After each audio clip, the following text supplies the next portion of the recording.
রহমাতুল্লাহ বারকাতু। সুনানি ইবনে মাজার হাদিস নম্বর 2149।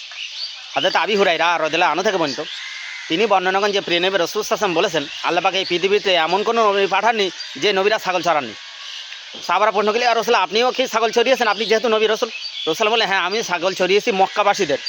এক একটা ছাগল চড়িয়েছি এক এক কিরাতের বিনিময়ে। এক কিরাত সমান 108। হাদিস ইবনে মাজাহ। ব্যাখ্যা, প্রিয় নবী রাসূল সাল্লাল্লাহু আলাইহি ওয়াসাল্লাম বলেছেন যে সকল নবীরা ছাগল চড়িয়েছে, এটা কোনো দোষের বিষয় নয় ভাই। আর রাসূল সাল্লাল্লাহু অন্য হাদিসে বলেছেন, এখানেও বলেছেন যে এমন কোনো নবী বা রসুল আল্লাহ পৃথিবীতে পাঠাননি যারা ছাগল চড়াননি। তো মুসা আলাইহিস সালাম তিনিও ছাগল চড়িয়েছেন ভাই। সকল নবীরা ছাগল চড়িয়েছেন। এই পেশাটা অবশ্যই খারাপ পেশা নয়, এবং এই পেশা নিয়ে যারা হাসি ঠাট্টা করবে তারা পরিপূর্ণ মুসলিম নয়। ইভেন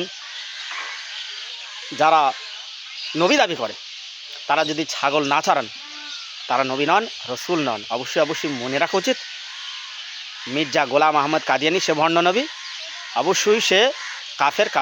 কাদিয়ানি না, কাদিয়ানি কাফের। যারা কাদিয়ানি কাফেরদের কাদিয়ানি কাফের মনে করে না, তারাও কাদিয়ানি কাফের, অর্থাৎ ওদের আলাদা ভাই।